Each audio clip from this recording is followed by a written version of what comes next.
pet, the diseases that are more prevalent in the country based on season and based on importation.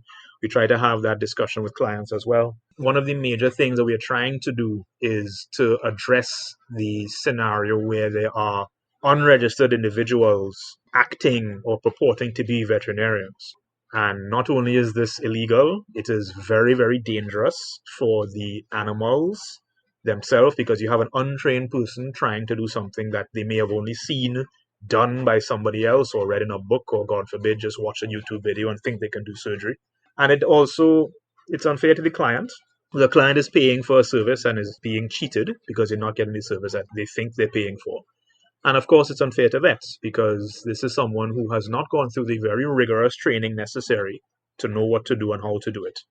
And they're quite bluntly robbing from the vets. So a lot of it is public outreach and public education about veterinary practice in general. But we also engage with the government. So due to the actions and the efforts of past executives and past presidents, we now have a much stronger interaction with the government bodies that may relate to veterinary practice. So vets fall under the Ministry of Agriculture, and as president, I've had a number of email discussions with the minister.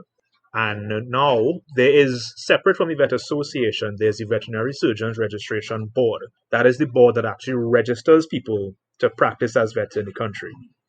And even though the two bodies always were aware of each other and in some ways working together, I'm happy to say that the board and the association are now working a lot more closely in order to deal with many of these issues facing the public, both vets and clients and animals in the country. Yes. And how then can members of the public be assured that the person who is treating your animal is in fact, licensed, registered, etc.? Because I've had a couple of complaints from regular people who were not congruent with the practice of the vet in terms of, like, for a simple spay operation.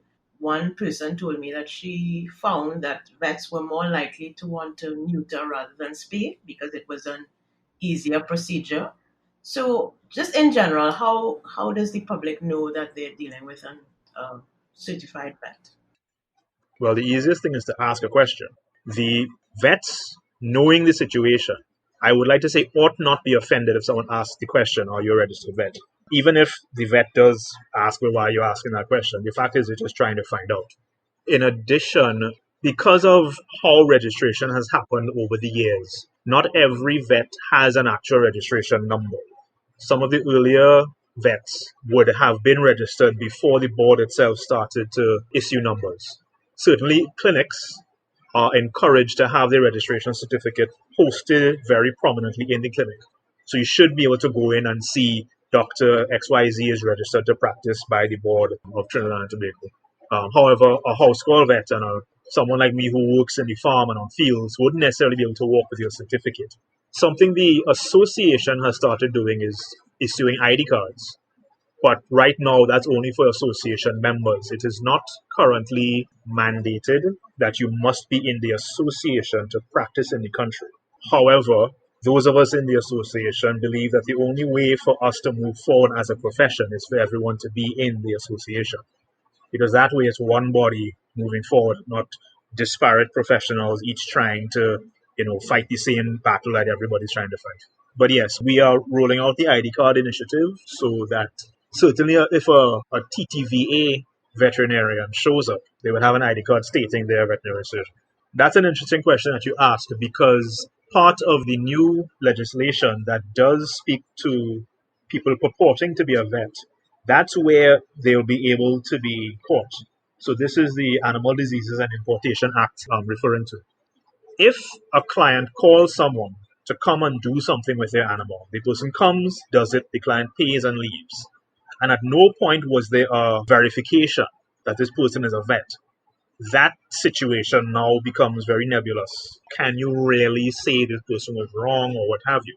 If the client asks specifically, are you a vet? Where did you graduate? Or whatever, however they want to ask it. If a non-vet is honest and says, no, I'm not a vet, the client can now make an informed decision, which I hope would be, I want a vet to see about my animal. If the person erroneously or deceitfully says, yes, I am a veterinarian, and they're not, then they have directly broken the legislation and they can be fined. And it's a rather hefty fine. It's a summary conviction to a fine of $200,000 or up to 5 years imprisonment. So ask the question. And I always encourage clients, please ask questions. I tell my clients, bother me with questions. I want to make sure you understand what's happening. And if the first question is, are you a vet? I'm happy to answer that question. That takes us to the next question that I want to ask about one of your, I don't want to say pet peeve, but I mean, I'm going to say it, one of your pet peeves in terms of the vet-client relationship, which can, I'm sure you've experienced, be very tumultuous, can be fractious, can be loving and caring and very close. What do you think is optimal in terms of that vet-client relationship? I think what needs to underlie that is respect. At the end of the day, both ways, from client to vet and from vet to client. We're all human beings. So you must have that respect for the person you're talking to. Everyone has their own struggles. So as vets, we don't know what the clients are dealing with. As clients, you don't know what the vets are dealing with. So you start off at that level of having a respectful conversation, finding out what the situation is, what is needed, and what are the options or the constraints in moving forward. To clients listening, I will please say vets have a lot more of a stressful job than many people appreciate. It is not, and I repeat, it is not playing with puppies and kittens all day long. And please don't think that we are just dog doctors. All right, it is legitimate medicine, often at the same level as human medicine. And that means we have a lot of the same constraints to deal with. Ill patients that don't respond, patients that die under surgery despite your best efforts. And a lot of times, vets are under quite a lot of stress with these things. And for those who don't know, vets are actually now one of the highest suicide risks in the world as far as professions are concerned. I think in the States, a vet is 6 times more likely to attempt suicide. And that's just attempting, we're not talking about considering it. So there are many horror stories both ways. Unfortunately, I know that there are clients that would have received bad service. I am not denying that. But there are many vets that have received bad responses, bad reviews, and a lot of time it's just a misunderstanding, it's a miscommunication. And the advent of social media has given everybody a soapbox from which they can speak virtually unchallenged.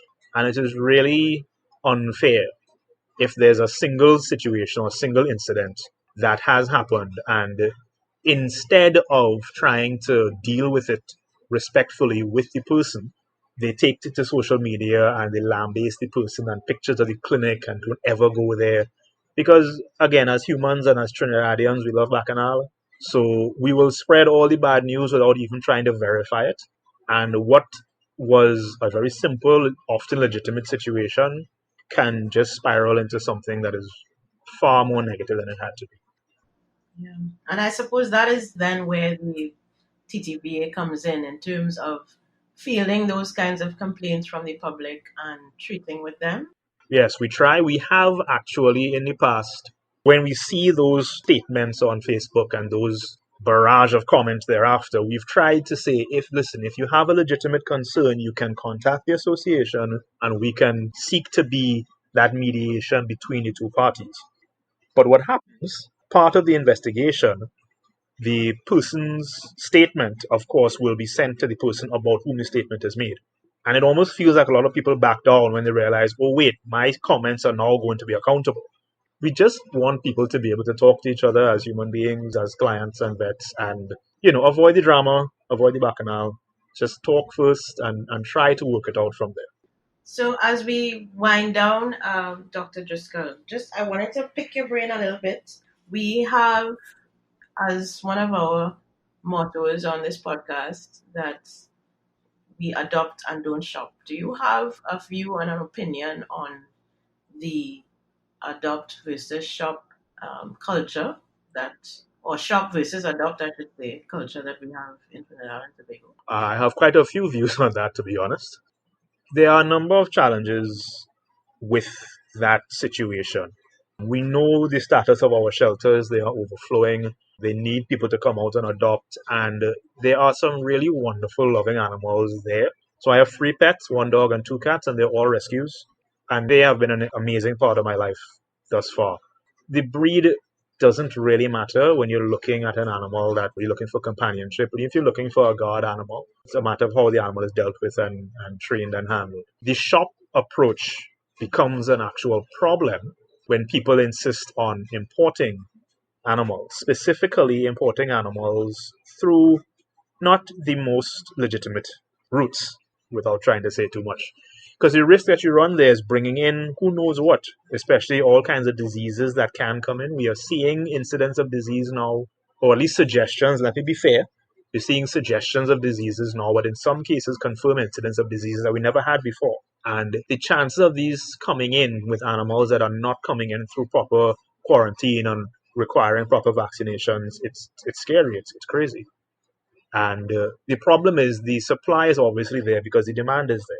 Having these breeds is seen as a status symbol to many, and they will try to find a shortcut to bring them in.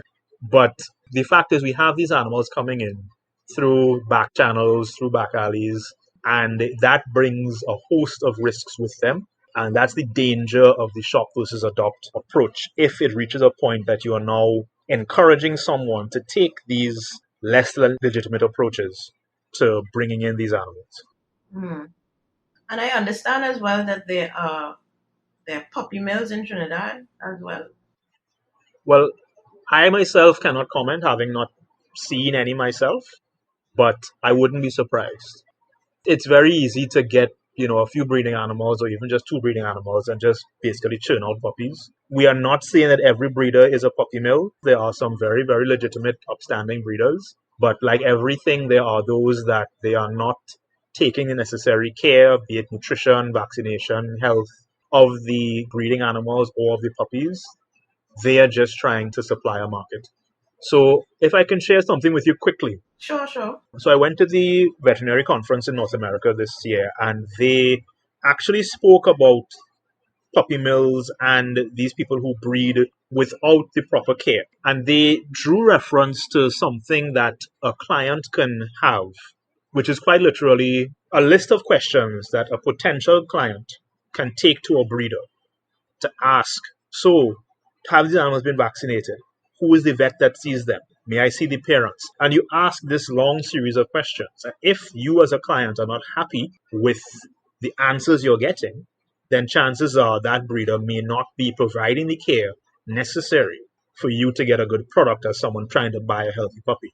And taking it a step further, if you're investigating potential welfare concerns, it can also be taken from that perspective. You ask to see the parents. That's a legitimate request. If the parents are looking malnourished and fearful and unhappy and you can see the conditions are not the best, you begin to ask, is this the person I want to buy from? Finally, Doc, you want to tell us a little bit about JW and Blaze? I want to hear that story. All right, so this is not the soccer artist, although if you're listening, hi, good job. So my wife works in a small animal practice. Well, at the time, she worked in a different practice. And these 2 tiny kittens were brought in. One of the clients had rescued them from trying to be killed in the market. She did a good job in rescuing, but she had cats of her own, couldn't keep them. So we opted to hold on to them just to manage their treatment until such time as we could get them rehomed or what have you. So from a simple clinical perspective, there was a need to differentiate the 2 of them. In the equine world, the horse racing world, there are some very specific terms for the markings that animals have. And one of the cats had a mark on his face that was called a blaze. So I simply said, well, we could refer to this one as Blaze. What do we call the other one? And then my wife started laughing. I said, what are you laughing at? She said, well, we could call the other one JW. Because it was the year of Palance, so the duo was quite prominent then. And fast forward 4 days later, when they had, of course, grown on us, and we decided, well, we will probably just keep them. Because we didn't want to split them up. They were clearly brothers. They are the spitting image of each other than their facial markings. And we figured, they already had a rough start to life. We didn't want to add to that by now splitting them up to go to separate homes. So we decided to keep them. So 9 years later, JW and Blaze are our sons. Miserable as they can be at times, we love them to death. I say one is a little chubbier than the other. Is that true? Yes. Yes, but it's the flip. JW is the chunky one. of the two. There you go. There you go.